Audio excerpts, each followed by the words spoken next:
Welcome. Today we're going to take a look at conventions in writing. Our goals are to look at what conventions are, how we can use them in writing, and what effects that strong conventions can have. So what are conventions? Conventions are all of the technical elements that go into writing correctly. That would include things like spelling and grammar, punctuation, capitalization and usage, and paragraphing. All of these little details add up to become actually pretty important in your writing. So how can you use conventions well in your writing? One piece of good advice is to write well the first time. The fewer errors that you have in your first drafts, say your rough draft, the fewer errors that you have to correct later on in your final drafts. This can be a real time saver.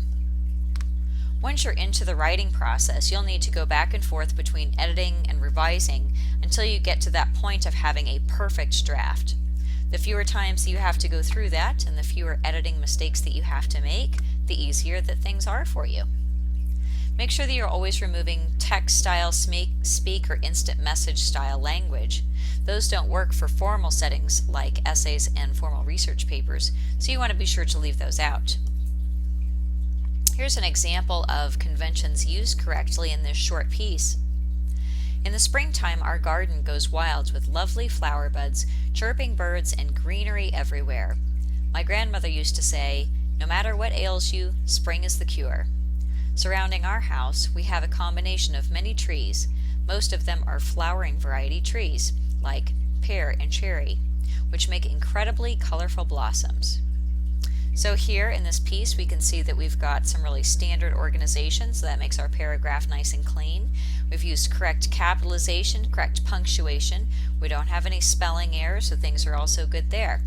Overall, that makes the message in the piece come through much more clear manner than it would if there were a bunch of errors in there. So we want to have the fewest number of conventions errors as we possibly can, all the way down to 0 errors. Let's take a look at this short letter here. Dear Aunt Mary, happy birthday. I wanted to let you know that we have been thinking of you and are so excited for your 30th birthday. How are you enjoying your trip to Israel? I have heard that the historical sites are absolutely amazing. Have you received the gift we sent? If not, I won't spoil the surprise. Have a fantastic day. We love you. Jane and Frida.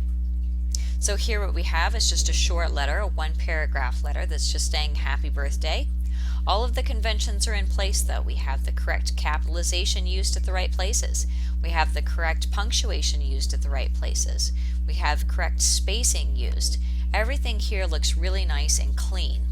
That allows the reader to read through the piece and to get the meaning, the ideas, across in a very clear manner. Let's take a look at conventions gone wrong. This is the exact same piece that we read earlier, but all of the conventions have been removed. We can see that this is now one giant sentence instead of being multiple sentences that were broken up. We can see that we have multiple spelling errors within this piece. We can also see that there are no capitalization used properly. So here we're missing a capital. Here we have a spelling error. And you also see that there's no capitalization used in the whole thing, and there's also no punctuation used in the whole thing. This creates a problem for the reader because it's very difficult to read that kind of piece. So what you want to do is you want to make life easy for your reader. You want to correct all of your conventions before you turn in your piece to them. Here's another piece. Similar situation has happened here. We have our spacing still in place, so that's helpful. But we have spelling mistakes, we have capitalization mistakes, we don't have any punctuation throughout the whole piece. Some of our spacing is really off. That makes the message very difficult to understand. It makes those ideas very difficult to understand. Typically, when a reader will find multiple mistakes, a reader will actually stop reading a piece. So it's very important to know how valuable the conventions really are. Sometimes people tend to think of them as being the last thing that you do or something that's unimportant. But actually it's part of what sets the stage for allowing that message to get through in a clear manner. So, what should you do? Well, try to do your best to write correctly the first time.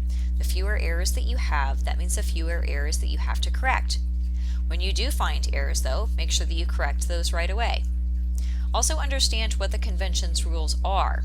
Understand those well enough that you can use them. And when you find that you don't know something, look it up and learn that rule. There are many, many rules to English, so you may need to learn some as you're going along and becoming a better writer. Ask for help when you need it, and take pride in your writing. Always turn in your best work, never your least effort. What are student expectations? Students should write with formal conventions for formal writing situations. That's going to include essays and research projects in particular, and there are quite a few of those in high school, so that's important to note. Also be able to recognize and correct conventions issues when those appear. At this point, what should you know and be able to do? Make sure that you understand what conventions are, that you know what correct conventions should look like, and that you're able to identify where to correct for conventions in your own writing as well as in other people's writing. I hope this information is helpful to your writing. Good luck.